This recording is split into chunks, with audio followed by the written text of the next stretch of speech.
Way, way, way, way, way, way, way, way, way. Wake up with wake.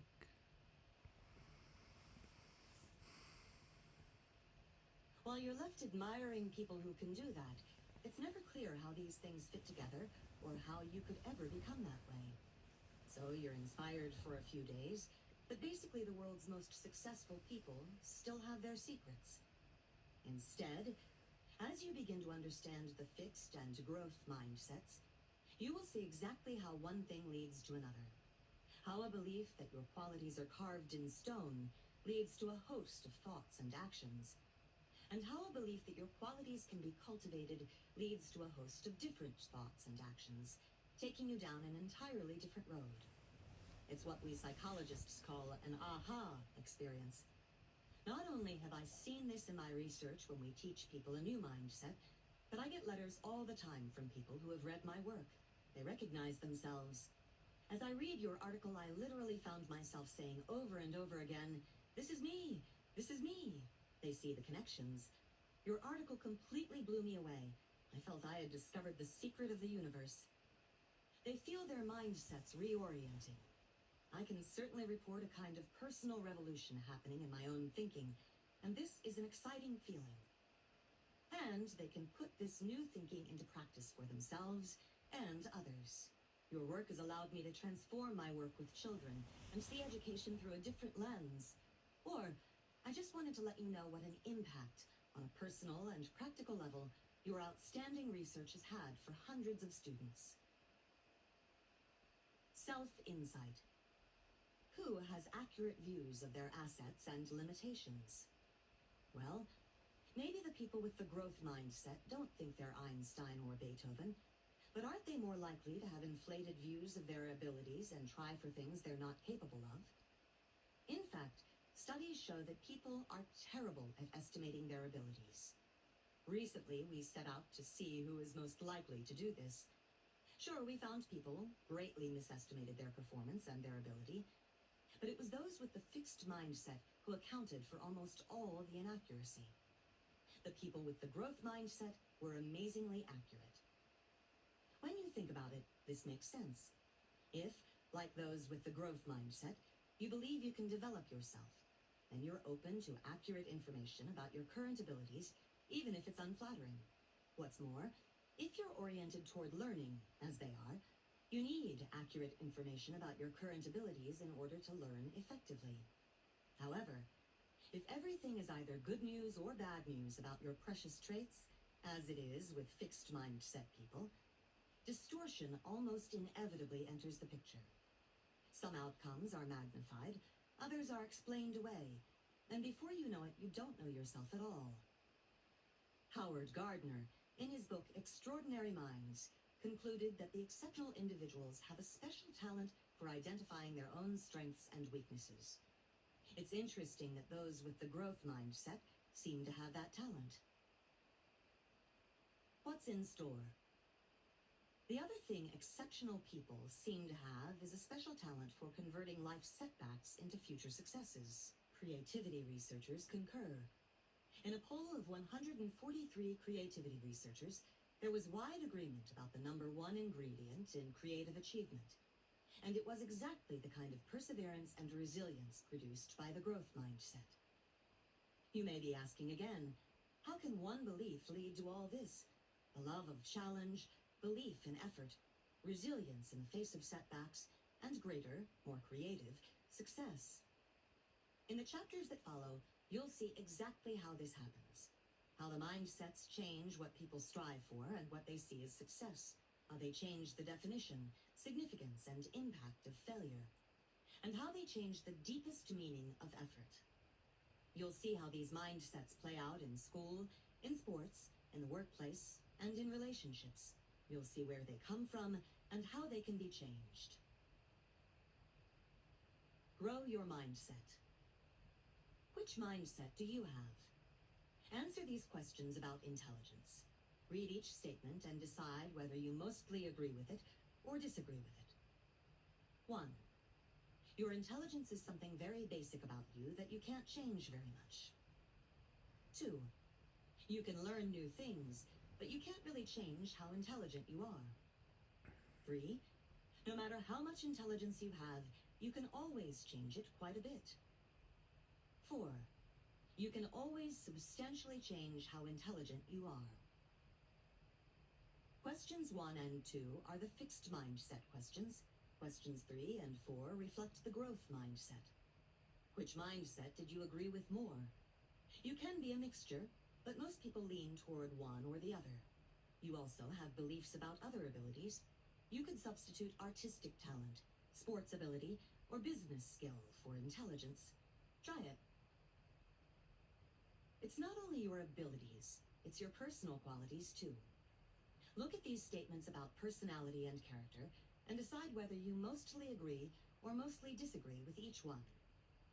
1. You are a certain kind of person, and there is not much that can be done to really change that. 2. No matter what kind of person you are, you can always change substantially. 3. You can do things differently, but the important parts of who you are can't really be changed. 4. You can always change basic things about the kind of person you are. Here, questions 1 and 3 are the fixed mindset questions, and questions 2 and 4 reflect the growth mindset. Which did you agree with more? Did it differ from your intelligence mindset? It can. Your intelligence mindset comes into play when situations involve mental ability. Your personality mindset comes into play in situations that involve your personal qualities. For example, how dependable, cooperative, caring, or socially skilled you are. The fixed mindset makes you concerned with how you'll be judged. The growth mindset makes you concerned with improving. Here are some more ways to think about mindsets. Think about someone you know who is steeped in the fixed mindset. Think about how they're always trying to prove themselves and how they're super sensitive about being wrong or making mistakes. Did you ever wonder why they were this way? Are you this way? Now you can begin to understand why. Think about someone you know who is skilled in the growth mindset. Someone who understands that important qualities can be cultivated. Think about the ways they confront obstacles. Think about the things they do to stretch themselves. What are some ways you might like to change or stretch yourself? Okay, now imagine you've decided to learn a new language and you've signed up for a class. A few sessions into the course, the instructor calls you to the front of the room and starts throwing questions at you one after another. Put yourself in a fixed mindset. Your ability is on the line. Can you feel everyone's eyes on you? Can you see the instructor's face evaluating you? Feel the tension? Feel your ego bristle and waver. What else are you thinking and feeling? Now, put yourself in a growth mindset. You're a novice. That's why you're here. You're here to learn. The teacher is a resource for learning. Feel the tension leave you. Feel your mind open up. The message is, you can change your mindset. Chapter 2. Inside the Mindsets. When I was a young woman, I wanted a prince-like mate. Very handsome, very successful, a big cheese. I wanted a glamorous career, but nothing too hard or risky. And I wanted it all to come to me as validation of who I was. It would be many years before I was satisfied. I got a great guy, but he was a work in progress. I have a great career, but boy, is it a constant challenge. Nothing was easy. So why am I satisfied? I changed my mindset. I changed it because of my work. One day, my doctoral student, Mary Bandura, and I were trying to understand why some students were so caught up in proving their ability, while others could just let go and learn. Suddenly, we realized that there were two meanings to ability, not one. A fixed ability that needs to be proven, and a changeable ability that can be developed through learning. That's how the mindsets were born. I knew instantly which one I had. I realized why I had always been so concerned about mistakes and failures. And I recognized for the first time that I had a choice. When you enter a mindset, you enter a new world. In one world, the world of fixed traits, success is about proving you're smart or talented. validating yourself. In the other, the world of changing qualities, it's about stretching yourself to learn something new, developing yourself. In one world, failure is about having a setback, getting a bad grade, losing a tournament, getting fired, getting rejected. It means you're not smart or talented. In the other world, failure is about not growing, not reaching for the things you value. It means you're not fulfilling your potential. In one world, effort is a bad thing. It, like failure, means you're not smart or talented. If you were, you wouldn't need effort. In the other world, effort is what makes you smart or talented. You have a choice. Mindsets are just beliefs. They're powerful beliefs, but they're just something in your mind. And you can change your mind. As you read, think about where you'd like to go and which mindset will take you there. Is success about learning or proving you're smart? Benjamin Barber, an eminent sociologist, once said, "I don't divide the world into the weak and the strong, or the successes and the failures. I divide the world into the learners and non-learners. What on earth would make someone a non-learner? Everyone is born with an intense drive to learn. Infants stretch their skills daily, not just ordinary skills, but the most difficult tasks of a lifetime, like learning to walk and talk. They never decide it's too hard or not worth the effort. Babies don't worry about making mistakes or humiliating themselves. They walk, they fall, they get up. They just barge forward. What could put an end to this exuberant learning? The fixed mindset. As soon as children become able to evaluate themselves, some of them become afraid of challenges. They become afraid of not being smart. I have studied thousands of people from preschoolers on, and it's breathtaking how many reject an opportunity to learn. We offered 4-year-olds a choice. They could redo an easy jigsaw puzzle, or they could try a harder one. Even at this tender age, children with the fixed mindset, the ones who believed in fixed traits, stuck with the safe one. Kids who are born smart don't do mistakes, they told us. Children with the growth mindset, the ones who believed you could get smarter, thought it was a strange choice. Why are you asking me to do this, lady? Why would anyone want to keep doing the same puzzle over and over? They chose one hard one after another. I'm dying to figure them out, exclaimed one little girl. So children with the fixed mindset want to make sure they succeed.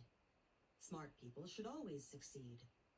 But for children with the growth mindset, success is about stretching themselves. It's about becoming smarter. One 7th grade girl summed it up. I think intelligence is something you have to work for. It isn't just given to you. Most kids, if they're not sure of an answer, will not raise their hand to answer the question. But what I usually do is raise my hand, because if I'm wrong, then my mistake will be corrected.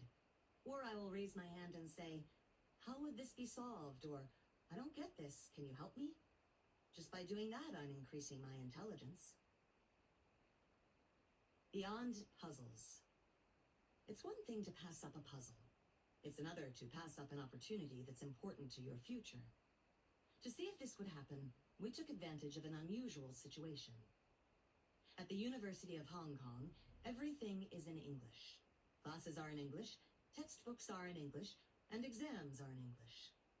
But some students who enter the university are not fluent in English, so it would make sense for them to do something about it in a hurry.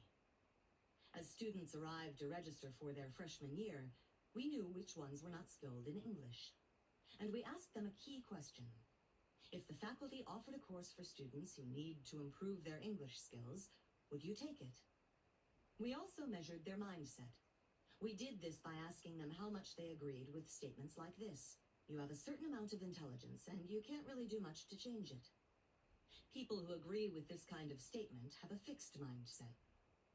Those who have a growth mindset agree that you can always substantially change how intelligent you are. Later, we looked at who said yes to the English course. The students with the growth mindset gave an emphatic yes. But those with the fixed mindset were not very interested. Believing that success is about learning, students with the growth mindset seized the chance. But those with the fixed mindset didn't want to expose their deficiencies. Instead, to feel smart in the short run, they were willing to put their college careers at risk. This is how the fixed mindset makes people into non-learners. Brain waves tell the story. You can even see the difference in people's brain waves. People with both mindsets came into our brainwave lab at Columbia. As they answered hard questions and got feedback, we were curious about when their brain waves would show them to be interested and attentive. People with a fixed mindset were only interested when the feedback reflected on their ability. Their brain waves showed them paying close attention when they were told whether their answers were right or wrong. But when they were presented with information that could help them learn, there was no sign of interest. Even when they'd gotten an answer wrong, they were not interested in learning what the right answer was. Only people with a growth mindset paid close attention to information that could stretch their knowledge. Only for them was learning a priority. What's your priority? If you had to choose, which would it be? Loads of success and validation, or lots of challenge? It's not just on intellectual tasks that people have to make these choices. People also have to decide what kinds of relationships they want. Ones that bolster their egos or ones that challenge them to grow. Who is your ideal mate? We put this question to young adults, and here's what they told us. People with the fixed mindset said the ideal mate would put them on a pedestal, make them feel perfect, worship them. In other words, the perfect mate would enshrine their fixed qualities. My husband says that he used to feel this way, that he wanted to be the god of a one person, his partner's, religion. Fortunately, he chucked this idea before he met me. People with the growth mindset hoped for a different kind of partner. They said their ideal mate was someone who would see their faults and help them to work on them, challenge them to become a better person, encourage them to learn new things. Certainly, they didn't want people who would pick on them or undermine their self-esteem, but they did want people who would foster their development. They didn't assume they were fully evolved, flawless beings who had nothing more to learn. Are you already thinking, uh-oh, what if two people with different mindsets get together? A growth mindset woman tells about her marriage to a fixed mindset man. I had barely gotten all the rice out of my hair when I began to realize I made a big mistake. Every time I said something like, why don't we try to go out a little more? Or, I'd like it if you consulted me before making decisions. He was devastated. Then, instead of talking about the issue I raised, I'd have to spend literally an hour repairing the damage and making him feel good again. Plus, he would then run to the phone to call his mother, who always showered him with the constant adoration he seemed to need. We were both young and new at marriage. I just wanted to communicate. So the husband's idea of a successful relationship, total uncritical acceptance, was not the wife's. And the wife's idea of a successful relationship, confronting problems, was not the husband's. One person's growth was the other person's nightmare. CEO disease. Speaking of reigning from atop a pedestal and wanting to be seen as perfect, you won't be surprised that this is often called CEO disease. Lee Iacocca had a bad case of it. After his initial success at head of Chrysler Motors, Iacocca looked remarkably like our 4-year-olds with the fixed mindset. He kept bringing out the same car models over and over with only superficial changes. Unfortunately, they were models no one wanted anymore. Meanwhile, Japanese companies were completely rethinking what cars should look like and how they should run. We know how this turned out.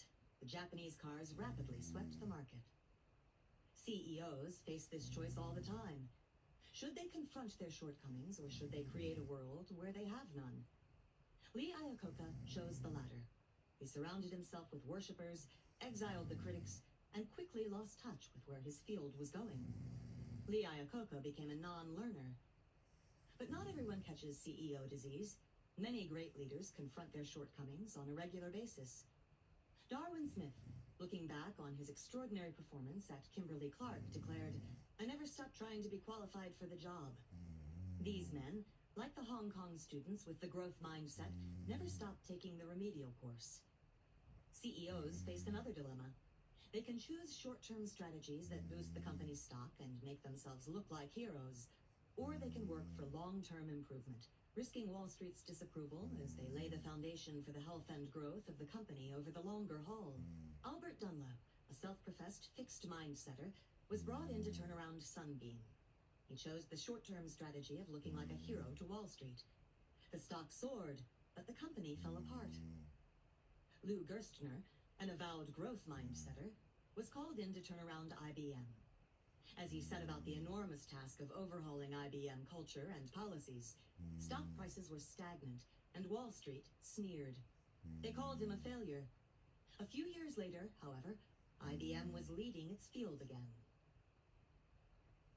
Stretching. People in a growth mindset don't just seek challenge, they thrive on it. The bigger the challenge, the more they stretch. And nowhere can it be seen more clearly than in the world of sports. You can just watch people stretch and grow. Mia Hamm, the greatest female soccer star of her time, says it straight out. All my life I've been playing up, meaning I've challenged myself with players older, bigger, more skillful, more experienced. In short, better than me. First, she played with her older brother. Then at 10, she joined the 11-year-old boys' team. Then she threw herself into the #1 college team in the United States. Each day I attempted to play up to their level, and I was improving faster than I ever dreamed possible. Patricia Miranda was a chubby, unathletic high school kid who wanted to wrestle. After a bad beating on the mat, she was told, "You're a joke." First she cried, then she felt, "That really set my resolve." I had to keep going and had to know if effort and focus and belief and training could somehow legitimize me as a wrestler. Where did she get this resolve? Miranda was raised in a life devoid of challenge. But when her mother died of an aneurysm at age 40, 10-year-old Miranda came up with a principle. When you're lying on your deathbed, one of the cool things to say is, "I really explored myself." This sense of urgency was instilled when my mom died. If you only go through life doing stuff that's easy, shame on you. So when wrestling presented a challenge, she was ready to take it on. Her effort paid off. At 24, Miranda was having the last laugh. She won the spot for her weight group on the U.S. Olympic team and came home from Athens with a bronze medal. And what was next? Yale Law School. People urged her to stay where she was already on top, but Miranda felt it was more exciting to start at the bottom again and see what she could grow into this time. Stretching beyond the possible. Sometimes people with the growth mindset stretch themselves so far that they do the impossible. In 1995, Christopher Reeve, the actor, was thrown from a horse. His neck was broken, his spinal cord was severed from his brain, and he was completely paralyzed below the neck. Medical science said, "So sorry, come to terms with it." Reeve, however, started a demanding exercise program that involved moving all parts of his paralyzed body with the help of electrical stimulation. Why couldn't he learn to move again? Why couldn't his brain once again give commands that his body would obey? Doctors warned that he was in denial and setting himself up for disappointment. They had seen this before, and it was a bad sign for his adjustment. But really, what else was Reeve doing with his time? Was there a better project? 5 years later, Reeve started to regain movement. First it happened in his hands, then his arms, then legs, and then torso. He was far from cured, but brain scans showed that his brain was once more sending signals to his body that the body was responding to. Not only did Reeve stretch his abilities, he changed the entire way science thinks about the nervous system and its potential for recovery. In doing so, he opened a whole new vista for research and a whole new avenue of hope for people with spinal cord injuries. Thriving on the sure thing. Clearly, people with the growth mindset thrive when they're stretching themselves. When do people with the fixed mindset thrive? When things are safely within their grasp. If things get too challenging, when they're not feeling smart or talented, they lose interest. I watched it happen as we followed pre-med students through their first semester of chemistry. For many students, this is what their lives have led up to, becoming a doctor. And this is the course that decides who gets to be one. It's one heck of a hard course, too. The average grade on each exam is C+, for students who've rarely seen anything less than an A. Most students started out pretty interested in chemistry, yet over the semester, something happened. Students with the fixed mindset stayed interested only when they did well right away. Those who found it difficult showed a big drop in their interest and enjoyment. If it wasn't a testimony to their intelligence, they couldn't enjoy it. The harder it gets, reported one student, the more I have to force myself to read the book and study for the tests. I was excited about chemistry before, but now every time I think about it, I get a bad feeling in my stomach. In contrast, students with the growth mindset continued to show the same high level of interest even when they found the work very challenging. It's a lot more difficult for me than I thought it would be, but it's what I want to do, so that only makes me more determined. When they tell me I can't, it really gets me going. Challenge and interest went hand in hand. We saw the same thing in younger students. We gave fifth graders intriguing puzzles, which they all loved, but when we made them harder, children with the fixed mindset showed a big plunge in enjoyment. They also changed their minds about taking some home to practice. "It's okay, you can keep them. I already have them," fibbed one child. In fact, they couldn't run from them fast enough. This was just as true for children who were the best puzzle solvers. Having puzzle talent did not prevent the decline. Children with the growth mindset, on the other hand, couldn't tear themselves away from the hard problems. These were their favorites, and these were the ones they wanted to take home. "Could you write down the name of these puzzles?" one child asked, "so my mom can buy me some more when these ones run out?" Not long ago, I was interested to read about Marina Semyonova, a great Russian dancer and teacher who devised a novel way of selecting her students. It was a clever test for mindset. As a former student tells it, her students first have to survive a trial period while she watches to see how you react to praise and to correction. Those more responsive to the correction are deemed worthy. In other words, she separates the ones who get their thrill from what's easy, what they've already mastered, from those who get their thrill from what's hard. I'll never forget the first time I heard myself say, "This is hard. This is fun." That's the moment I knew I was changing mindsets. When do you feel smart? When you're flawless or when you're learning? The plot is about to thicken, for in the fixed mindset, it's not enough just to succeed. It's not enough just to look smart and talented. You have to be pretty much flawless, and you have to be flawless right away. We asked people, ranging from grade schoolers to young adults, "When do you feel smart?" The differences were striking. People with the fixed mindset said, "It's when I don't make any mistakes. When I finish something fast and it's perfect. When something is easy for me, but other people can't do it. It's about being perfect right now." But people with the growth mindset said, "When it's really hard and I try really hard, and I can do something I couldn't do before. Or when I work on something a long time and I start to figure it out." For them, it's not about immediate perfection. It's about learning something over time, confronting a challenge, and making progress. If you have ability, why should you need learning? Actually, people with the fixed mindset expect ability to show up on its own before any learning takes place. After all, if you have it, you have it, and if you don't, you don't. I see this all the time. Out of all the applicants from all over the world, my department at Columbia admitted 6 new graduate students a year. They all had amazing test scores, nearly perfect grades, and rave recommendations from eminent scholars. Moreover, they'd been courted by the top grad schools. It took one day for some of them to feel like complete imposters. Yesterday they were hotshots, today they're failures. Here's what happens. They look at the faculty with our long list of publications.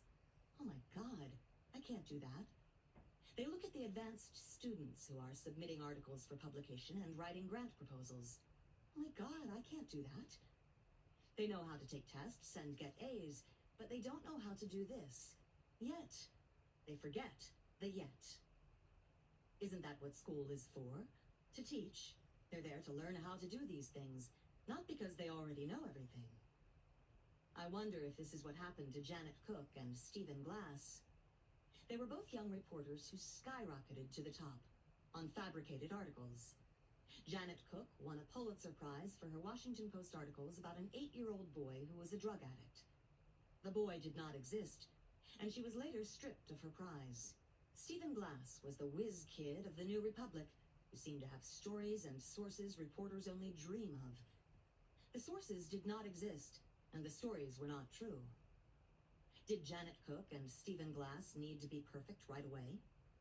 Did they feel that admitting ignorance would discredit them with their colleagues? Did they feel they should already be the big-time reporters before they did the hard work of learning how? We were stars, precocious stars, wrote Stephen Glass, and that was what mattered. The public understands them as cheats, and cheat they did. But I understand them as talented young people, desperate young people, who succumb to the pressures of a fixed mindset. There was a saying in the 1960s that went, "Becoming is better than being."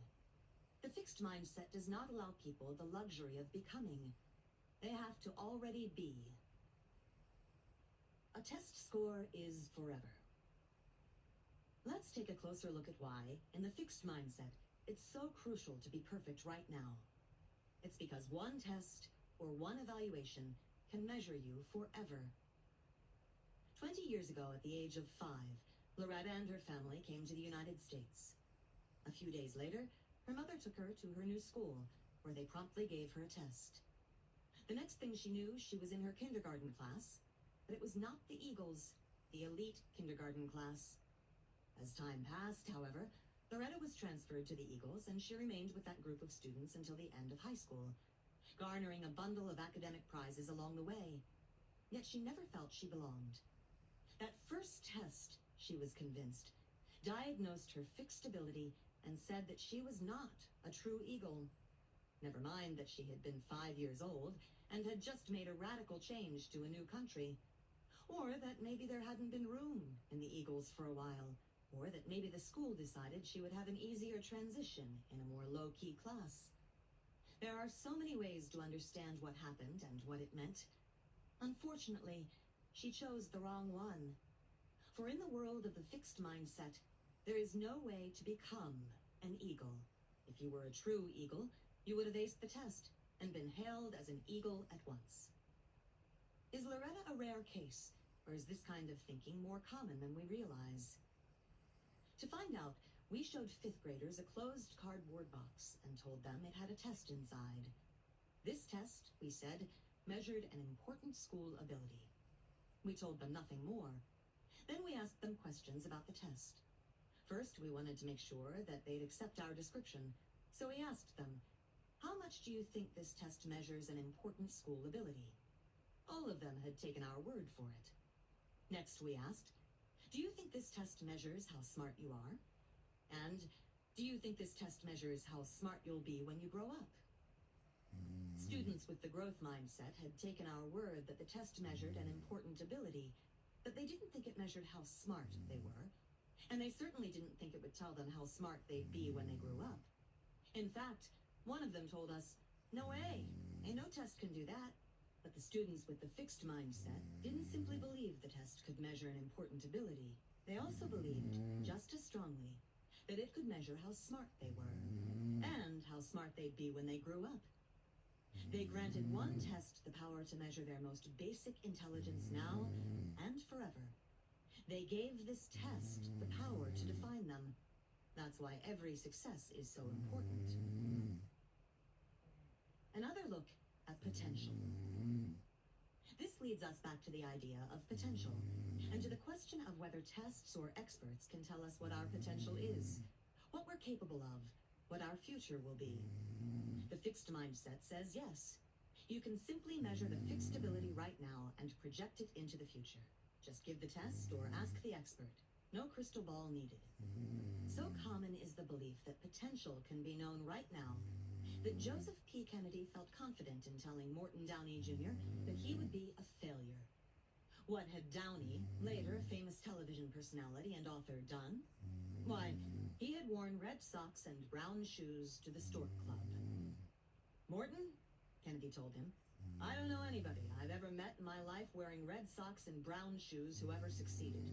Young man, let me tell you now, You do stand out, but you don't stand out in a way that people will ever admire you. Many of the most accomplished people of our era were considered by experts to have no future. Jackson Pollock, Marcel Proust, Elvis Presley, Ray Charles, Lucille Ball, and Charles Darwin were all thought to have little potential for their chosen fields. And in some of these cases, it may well have been true that they did not stand out from the crowd early on. But isn't potential someone's capacity to develop their skills with effort over time? And that's just the point. How can we know where effort and time will take someone? Who knows? Maybe the experts were right about Jackson, Marcel, Elvis, Ray, Lucille, and Charles in terms of their skills at the time. Maybe they were not yet the people they were to become. I once went to an exhibit in London of Paul Cézanne's early paintings. On my way there, I wondered who Cézanne was and what his paintings were like before he was the painter we know today. I was intensely curious because Cézanne is one of my favorite artists and the man who set the stage for much of modern art. Here's what I found. Some of the paintings were pretty bad. They were overwrought scenes, some violent, with amateurishly painted people. Although there were some paintings that foreshadowed the later Cézanne, many did not. Was the early Cézanne not talented, or did it just take time for Cézanne to become Cézanne? People with the growth mindset know it takes time for potential to flower. Recently, I got an angry letter from a teacher who had taken one of our surveys. The survey portrays a hypothetical student, Jennifer, who had gotten 65% on a math exam. It then asks teachers to tell us how they would treat her. Teachers with the fixed mindset were more than happy to answer our questions. They felt that by knowing Jennifer's score, they had a good sense of who she was and what she was capable of. Their recommendations abounded. Mr. Reardon, by contrast, was fuming. Here's what he wrote. To whom it may concern. Having completed the educator's portion of your recent survey, I must request that my results be excluded from the study. I feel that the study itself is scientifically unsound. Unfortunately, the test uses a faulty premise, asking teachers to make assumptions about a given student based on nothing more than a number on a page. Performance cannot be based on one assessment. You cannot determine the slope of a line given only one point, as there is no line to begin with. A single point in time does not show trends, improvement, lack of effort, or mathematical ability. Sincerely, Michael D. Reardon. I was delighted with Mr. Reardon's critique and couldn't have agreed with it more. An assessment at one point in time has little value for understanding someone's ability, let alone their potential to succeed in the future. It was disturbing how many teachers thought otherwise, and that was the point of our study. The idea that one evaluation can measure you forever is what creates the urgency for those with the fixed mindset. That's why they must succeed perfectly and immediately. Who can afford the luxury of trying to grow when everything is on the line right now? Is there another way to judge potential? NASA thought so. When they were soliciting applications for astronauts, they rejected people with pure histories of success and instead selected people who had had significant failures and bounced back from them. Jack Welch, the celebrated CEO of General Electric, chose executives on the basis of runway, their capacity for growth. And remember Marina Semyonova, the famed ballet teacher, who chose the students who were energized by criticism? They were all rejecting the idea of fixed ability and selecting instead for mindset. Proving you're special. When people with the fixed mindset opt for success over growth, what are they really trying to prove? That they're special, even superior. When we ask them, when do you feel smart? So many of them talked about times they felt like a special person, someone who was different from and better than other people. Until I discovered the mindsets and how they work, I too thought of myself as more talented than others, maybe even more worthy than others because of my endowments. The scariest thought, which I rarely entertained, was the possibility of being ordinary. This kind of thinking led me to need constant validation. Every comment, every look was meaningful. It registered on my intelligence scorecard, my attractiveness scorecard, my likability scorecard.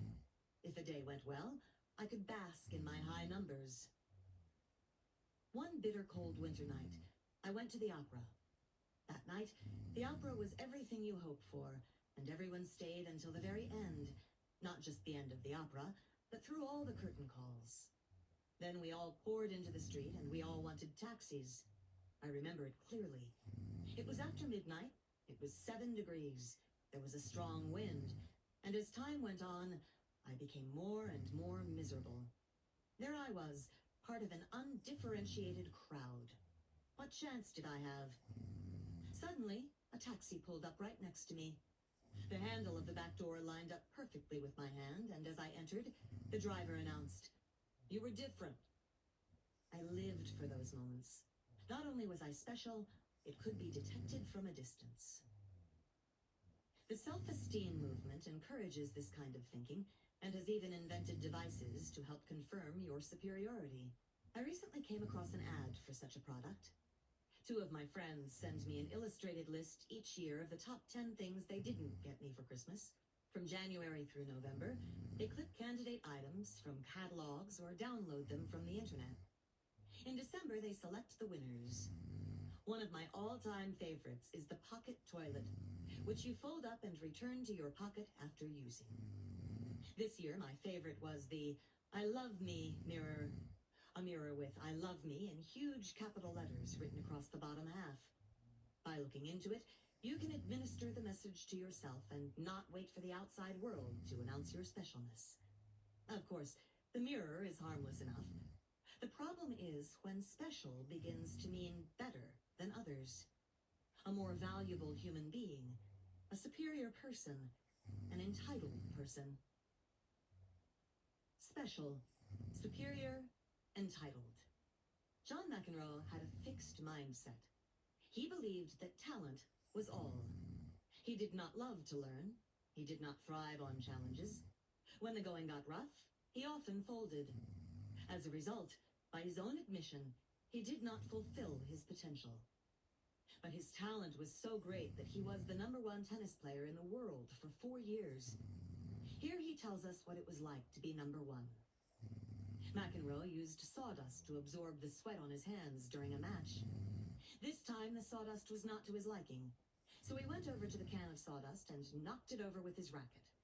His agent, Gary, came dashing over to find out what was wrong. "You call that sawdust?" I said. I was actually screaming at him. The sawdust was ground too fine. "This looks like rat poison. Can't you get anything right?" So Gary ran out, and 20 minutes later came back with a fresh can of coarser sawdust and $20 less in his pocket. He'd had to pay a union employee to grind up a 2x4. This is what it was like to be #1. He goes on to tell us about how he once threw up all over a dignified Japanese lady who was hosting him. The next day, she bowed, apologized to him, and presented him with a gift. This, McEnroe proclaims, is also what it was like to be #1. Everything was about you. Did you get everything you need? Is everything okay?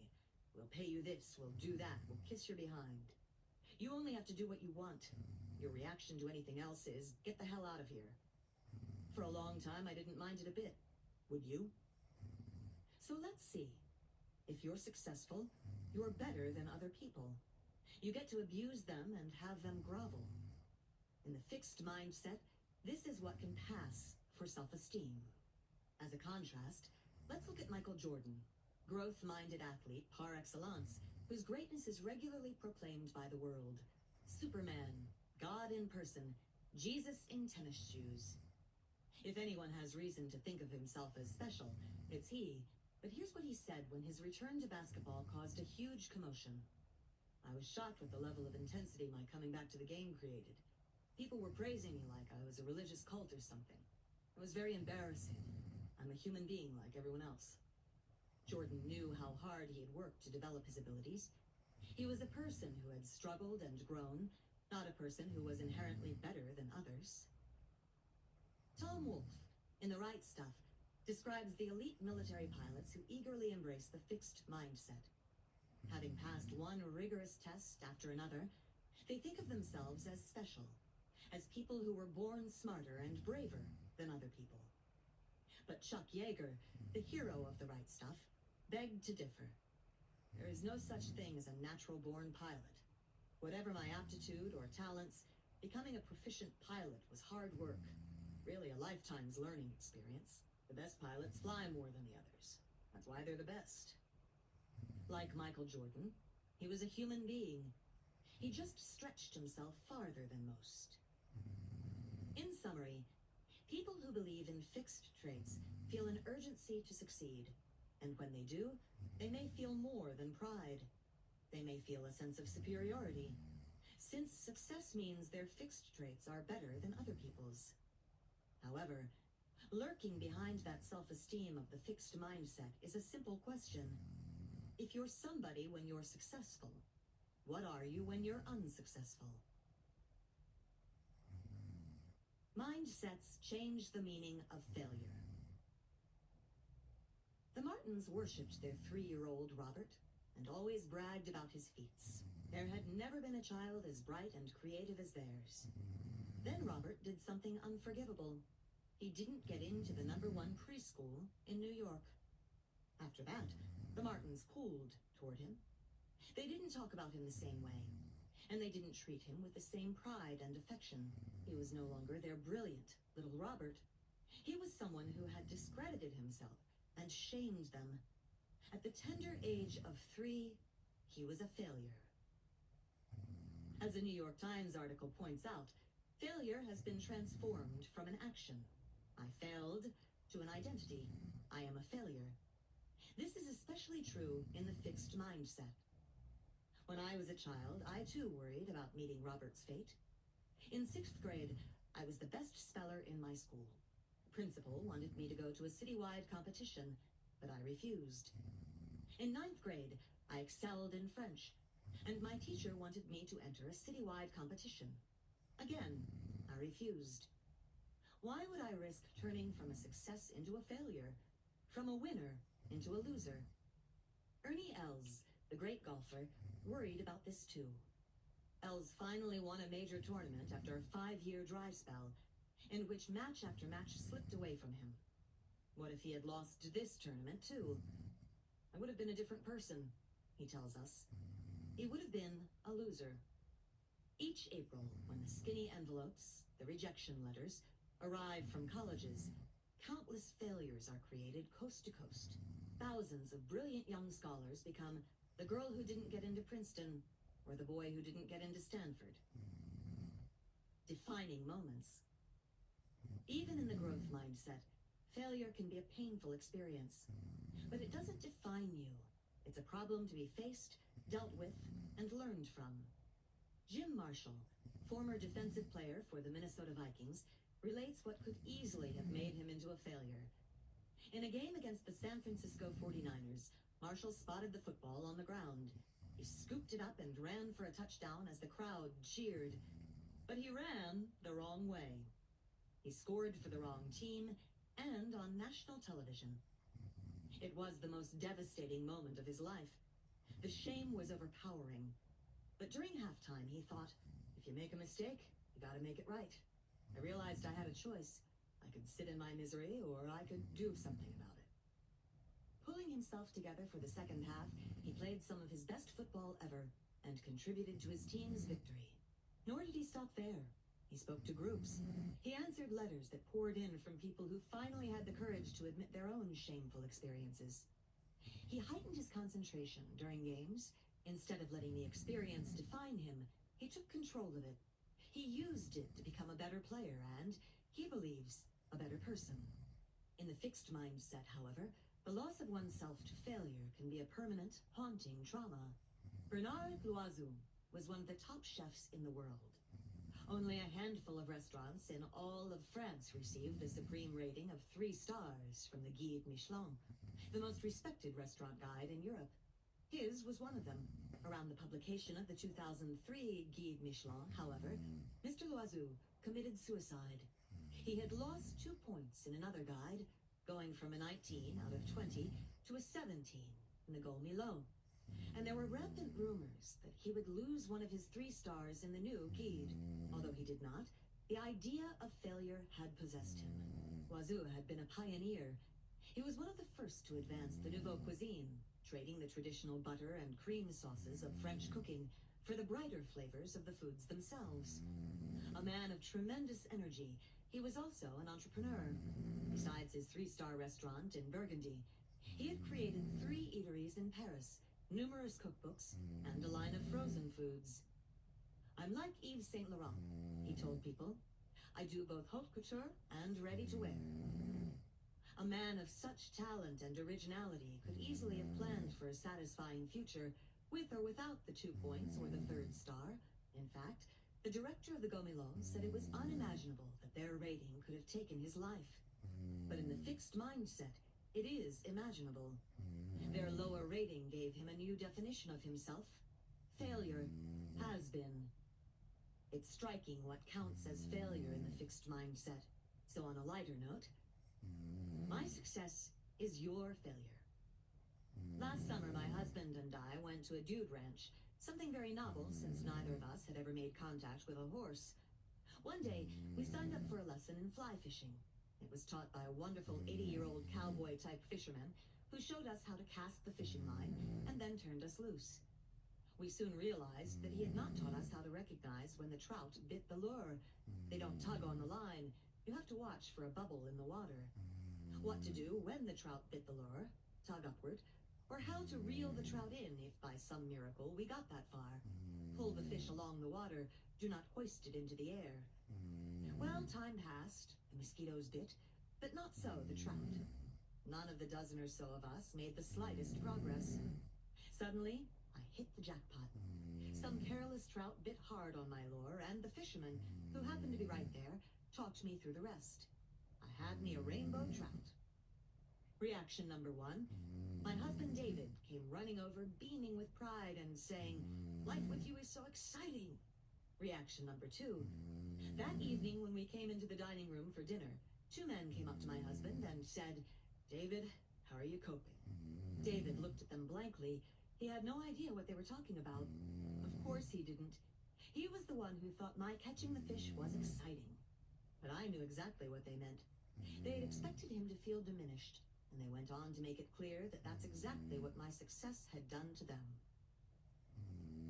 Shirk, cheat, blame. Not a recipe for success. Beyond how traumatic a setback can be in the fixed mindset, this mindset gives you no recipe for overcoming it. If failure means you lack competence or potential, that you are a failure, where do you go from there? In one study, 7th graders told us how they would respond to an academic failure, a poor test grade in a new course. Those with the growth mindset, no big surprise, said they would study harder for the next test. But those with the fixed mindset said they would study less for the next test. If you don't have the ability, why waste your time? And, they said, they would seriously consider cheating. If you don't have the ability, they thought, you just have to look for another way. What's more, instead of trying to learn from and repair their failures, people with the fixed mindset may simply try to repair their self-esteem. For example, they may go looking for people who are even worse off than they are. College students, after doing poorly on a test, were given a chance to look at tests of other students. Those in the growth mindset looked at the tests of people who had done far better than they had. As usual, they wanted to correct their deficiency. But students in the fixed mindset chose to look at the tests of people who had done really poorly. That was their way of feeling better about themselves. Jim Collins tells, in Good to Great, of a similar thing in the corporate world.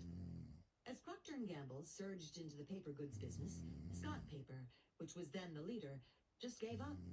Instead of mobilizing themselves and putting up a fight, they said, "Oh well, at least there are people in the business worse off than we are." Another way people with the fixed mindset try to repair their self-esteem after a failure is by assigning blame or making excuses. Let's return to John McEnroe. It was never his fault. One time he lost a match because he had a fever. One time he had a backache. One time he fell victim to expectations. Another time to the tabloids. One time he lost to a friend because the friend was in love and he wasn't. One time he ate too close to the match. One time he was too chunky.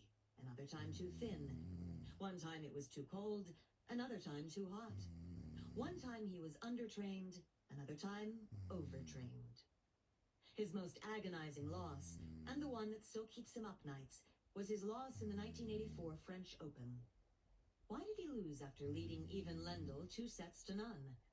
According to McEnroe, it wasn't his fault.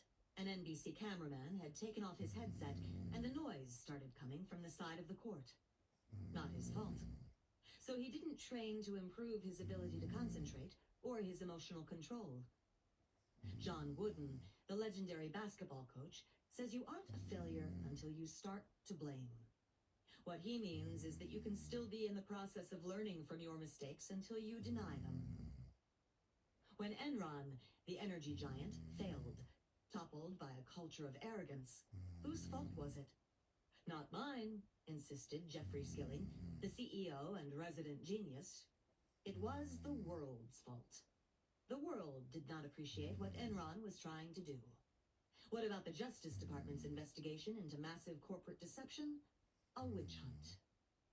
Jack Welch, the growth-minded CEO, had a completely different reaction to one of General Electric's fiascos. In 1986, General Electric bought Kidder Peabody, a Wall Street investment banking firm. Soon after the deal closed, Kidder Peabody was hit with a big insider trading scandal. A few years later, calamity struck again in the form of Joseph Jett, a trader who made a bunch of fictitious trades to the tune of hundreds of millions to pump up his bonus. Welch phoned 14 of his top GE colleagues to tell them the bad news and to apologize personally. I blamed myself for the disaster, Welch said. Mindset and depression. Maybe Bernard Loiseau, the French chef, was just depressed. Were you thinking that? As a psychologist and an educator, I'm vitally interested in depression. It runs wild on college campuses, especially in February and March. The winter is not over, the summer is not in sight, work has piled up, and relationships are often frayed. Yet it's been clear to me for a long time that different students handle depression in dramatically different ways. Some let everything slide. Others, though feeling wretched, hang on. They drag themselves to class, keep up with their work, and take care of themselves, so that when they feel better, their lives are intact. Not long ago, we decided to see whether mindsets play a role in this difference. To find out, we measured students' mindsets and then had them keep an online diary for 3 weeks in February and March. Every day they answered questions about their mood, their activities, and how they were coping with problems. Here's what we discovered. First, the students with the fixed mindset had higher levels of depression. Our analysis showed that this was because they ruminated over their problems and setbacks, essentially tormenting themselves with the idea that the setbacks meant they were incompetent or unworthy. It just kept circulating in my head. You're a dope. I just couldn't let go of the thought that this made me less of a man. Again, failures labeled them and left them no route to success. And the more depressed they felt, the more they let things go, the less they took action to solve their problems. For example, they didn't study what they needed to, they didn't hand in their assignments on time, and they didn't keep up with their chores. Although students with the fixed mindset showed more depression, there were still plenty of people with the growth mindset who felt pretty miserable, this being peak season for depression. And here we saw something really amazing. The more depressed people with the growth mindset felt, the more they took action to confront their problems. The more they made sure to keep up with their schoolwork, and the more they kept up with their lives. The worse they felt, the more determined they became. In fact, from the way they acted, it might have been hard to know how despondent they were. Here is a story a young man told me. I was a freshman, and it was the first time I had been away from home. Everyone was a stranger, the courses were hard, and as the year wore on, I felt more and more depressed. Eventually, it reached a point where I could hardly get out of bed in the morning. But every day, I forced myself to get up, shower, shave, and do whatever it was I needed to do.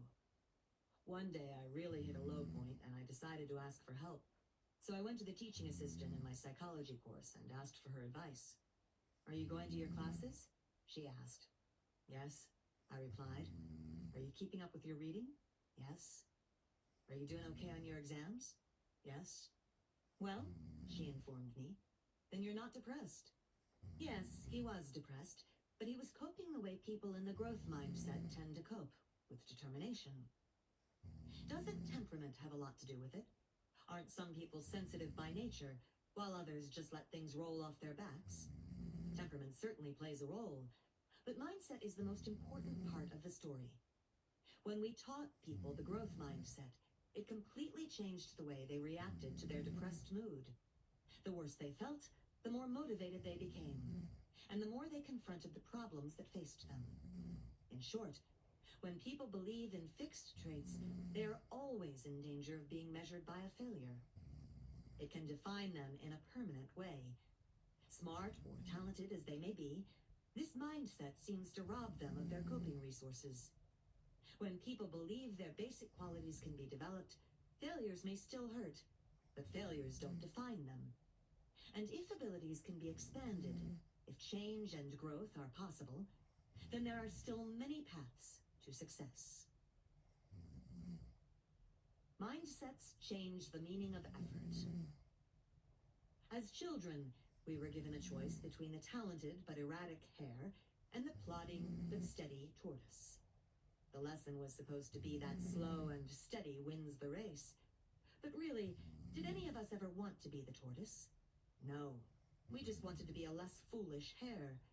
We wanted to be as swift as the wind and a bit more strategic, say not taking quite so many snoozes before the finish line.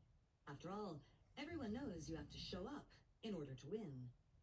The story of the tortoise and the hare, in trying to put forward the power of effort, gave effort a bad name. It reinforced the image that effort is for the plodders, and suggested that in rare instances, when talented people dropped the ball, the plodder could sneak through. The little engine that could, the saggy-baggy elephant, and the scruffy tugboat, they were cute, they were often overmatched, and we were happy for them when they succeeded. In fact, to this day I remember how fond I was of those little creatures, or machines, but no way did I identify with them. The message was, if you're fortunate enough to be the runt of the litter, if you lack endowment, you don't have to be an utter failure. You can be a sweet, adorable little slogger, and maybe, if you really work at it and withstand all the scornful onlookers, even a success. Thank you very much. I'll take the endowment. The problem was that these stories made it into an either-or. Either you have ability, or you expend effort. And this is part of the fixed mindset. Effort is for those who don't have the ability. People with the fixed mindset tell us, if you have to work at something, you must not be good at it. They add, things come easily to people who are true geniuses. I was a young assistant professor in the psychology department at the University of Illinois. Late one night, I was passing the psychology building and noticed that the lights were on in some